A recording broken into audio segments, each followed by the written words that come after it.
Good morning, brother. The space for you is open to share about our beautiful mother, Mother Earth, and all the emotions that we can have related to climate crisis, but also just having love for this great being that has given birth to us. Thank you. Thank you for inviting me. You know, I'm a hopeless optimist, and I rather share about the love I feel. Although I'm aware of the crisis and the cry and the call to take action as a human race. But there's so much gratitude filling my being, and sitting here in this environment. We're sitting on the Ian-2 mountain at Deer Park. Is such a sacred place on top of the mountain, surrounded by mountains, looking into the valley.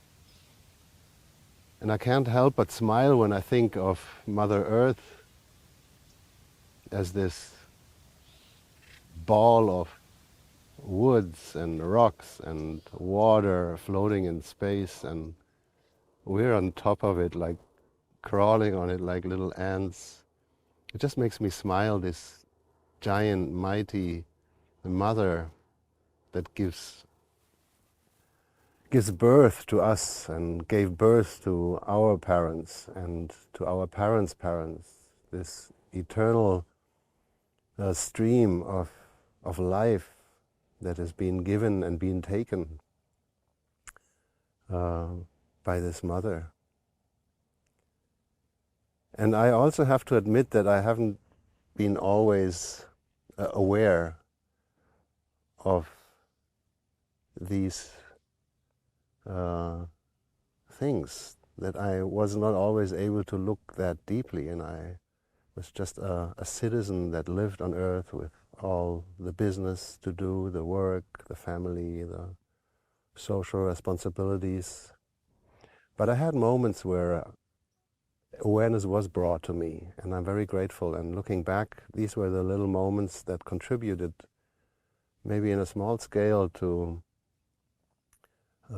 my decision to commit myself to a spiritual life and to commit myself to embrace and to love this mother, this fluffy ball floating in space, and to take good care of it. I was driving once on a freeway in Germany to Frankfurt, which is a highly frequented freeway in the mornings, just like here in LA. And usually you were stuck in traffic. And every day I was stuck in traffic. At one point I saw crossing below a bridge that somebody sprayed something on that bridge, and I never paid really attention to that. But this morning I was just like a stop and go right before that bridge, and what the graffiti said was, "You're not stuck in traffic. You are the traffic." And that struck me. I said, oh my God, because everybody feels uncomfortable here and nobody wants to be here. But this graffiti says that we are this because we made a decision to be here. We are this traffic jam. And I was aware of the consequences my decisions have, and that it's up to me to decide in what direction. Of course, I couldn't decide not to go to Frankfurt because I needed to go there, but in any other way, and what consequences this will have, and do I want to contribute to it. That helped me a lot, looking deeply into it. Although I never, and still having these insights, never became an activist, an environmental activist. I'm more, I guess, acted out of love. That's what is dear to my heart, to experience, recognize the suffering within myself, and to encounter it and to embrace it with loving kindness and understanding and compassion. And that feels so much different. I've been than being an activist or being, I don't know, I always or often connected with angry persons. I've been an activist in my late teens. I've been a social activist. So I guess coming from an immigrant family with that background, I was committed to protect the lives of other immigrants coming to Germany. And so that was also the time in my late teens when I became revolting the system, and I became a punk with my buddies, and we rallied a lot against this and that, and we were very engaged politically, socially, and we protected refugee camps and refugee houses from back then where, and again, there are a lot of neo-Nazis around, and it's a very torn situation politically and socially. So there are many people supporting the left and the right and human rights or national interests. So we're very committed in there. But I also felt that I didn't really care about what's going on in me. I was just a person who was committed to protect for whatever price. And I paid my price. It didn't make me happy. It didn't even have the outcome I wished it had. And I kind of see the same with other activists, be it environmental activists, whatever kind. We have to really take care how we engage in our love for that, what we are engaging in. And for Mother Earth, as well as for the refugees we were protecting, I was learning that they are very able to protect themselves. They don't really need us. It was more that we thought they need us. Maybe we, and which is very selfish actually. But coming from a altruistic motivation, but I got lost somewhere that I thought they cannot take care of themselves, but they were able very, very well to take care of themselves. And I see the same is true with this beautiful planet and Earth, and we have the teaching of the Buddha when he teaches Rahula, his son, to pay attention to Mother Earth and her equanimity, her great equanimity, that either you pour milk on Mother Earth, she will just receive it without making a face, or you pour urine or any other filthy liquid in Mother Earth, and she will just receive it and soak it up and won't judge it. But she will work with it and transform it. And I see that is what Mother Earth is doing.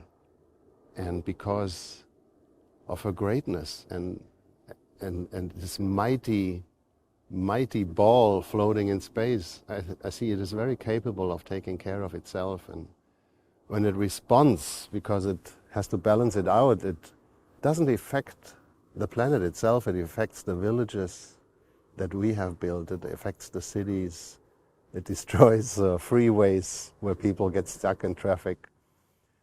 And so I sometimes wonder, are we really concerned about nature, about our planet that actually is very capable of balancing and helping and transforming any kind of suffering and happiness? Or is it about us, that we are afraid about our own lives? Just as me back then, who wanted to live in a society that has equality for refugees, coming from an immigrant family, to maybe have that confirmation that this is a just country, fighting for it. Now I see that the more I can stop and relax and be free and trust, because I can see that everything is taking care of itself, and that I, as a little I, can only contribute with my little actions, with the little decisions I make in this way or that way, that will have consequences and that will ripple into the whole, but are not necessarily as important and life-changing as I believe. Yes, they are for me, but for life in general, it is so much bigger than I will ever be, and still I'm a part of it. So my aspiration is to grow from inside out, to love myself, to love the injustice I do to myself, to look for the reasons why I'm doing this, to show myself understanding, to embrace myself, to love myself, and from there to love and embrace other people, to embrace their shortcomings, to embrace their experiences, bad and good, and their ripples, their decisions, the consequences of their decisions, to be with them. And together with these people, to take care of a greater, bigger picture, like social injustice, like our Mother Earth, to walk in a way on Mother Earth that we are, as Tai says, imprinting peace and imprinting the love we carry inside, that we don't walk on Mother Earth with the anger of somebody who fights for the rights of Mother Earth to be whole and to be healed, but to really walk the talk and walk the peace we want to have on Earth. That is my daily practice. When you were fighting for the causes in Germany for the refugees, what happened with you, with your body? It was not good for you, you said. What was it that was not good? I got angry. I got really angry, and I got stuck in dualistic thinking that I'm doing the right thing, and that these neo-Nazis who had their own cause to protect their country, and I have to acknowledge that they are not acting out of sheer anger, but they got somewhere into that anger too, just like me. And we were starting to hate each other. So I got tense, I got angry, I got very dualistic, biased, and it was dangerous too. So I was kind of lucky because, allow me to say, I have a big mouth, so I always could talk myself out of difficult situations. But many of my friends, they got seriously injured, and others too, in real physical fistfights about who's right or who's wrong. So this is destroying each other over topics that we can, that are actually only dear to our heart, but because of a tragic, unwatered seed that we cannot water in any other way, we try to force it to grow into something. Like for them it was national interests and security, employment for German citizens. For us it was like equality and the love for people. But because we were not able to express that in a way that shows our love for our cause, we were fighting others and forgetting our own cause, basically. So it made me an unhappy person, a stuck person. And if I would have continued, I would have become one of these angry guys swinging banners, and I don't want to even imagine where this could have been gone.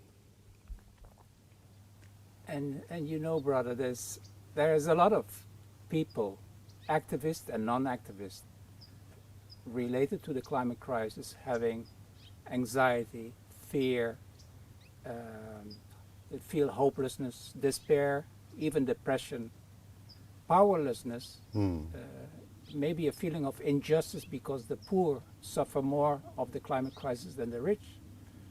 What would you tell these non-activists and activists how to deal with their strong emotions? That's a very good question.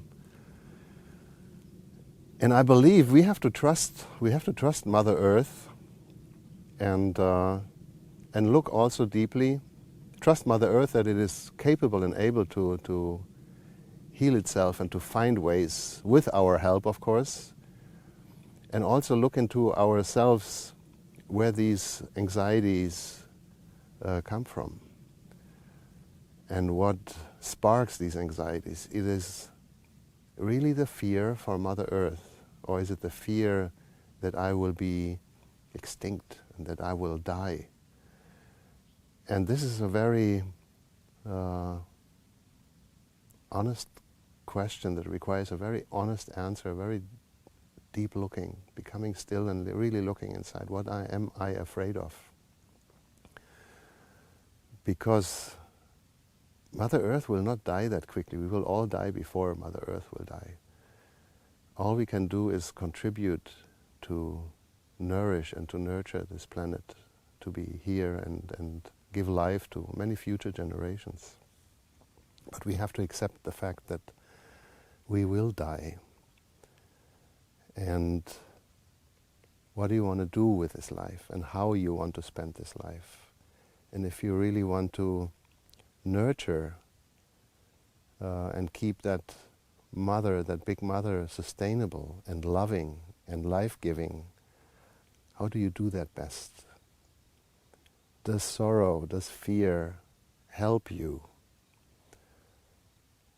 I don't think so. Here in the monastery, we have guests coming for a week or two, our young aspirants who want to become monastics, our young novices, the monks with a few years' experience, our elders. We always have to ask ourselves, what I am doing right now, what I am thinking right now, what I'm perceiving, is it helping me to be a free person? Is it helping me to be a happier person? Is it helping others? Is my behavior, my thinking, my karma, my actions helping other people to be more free and more happy? Do I promote healing and confidence, safety? Often it is not. So when we ask ourselves honestly and answer honestly these questions, we have a chance to recognize that we are not on that path of healing and transformation, but on a path of anxiety and sorrow and fear, which is a bad advisor. Everybody knows fear is not a good advisor. So that enables us to stop, to refocus, and to start generating the love we have for Mother Earth, to generate this for ourselves, to generate this for the people around us, and to extend it to all beings, which Mother Earth probably is one of the greatest beings, to extend it to her too.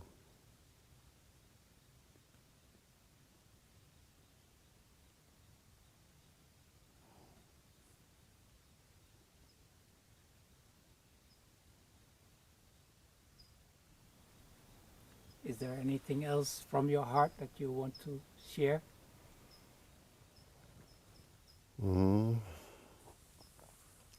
Yes and no. I really want to just mention again that for me, I know Earth Holder is the Earth Protector, is a Bodhisattva.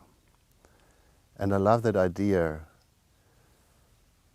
But still, I'm somebody who likes to play with words. And to me, Earth Lover just resonates and represents the message of the Earth Holder, maybe in today's society or in the 21st century, better than Earth Holder. I believe that the 21st century, it is time for us to release things and to rethink and to reset and to stay open and to stay impermanent and not to hold on to things. That for me represents the 20th century.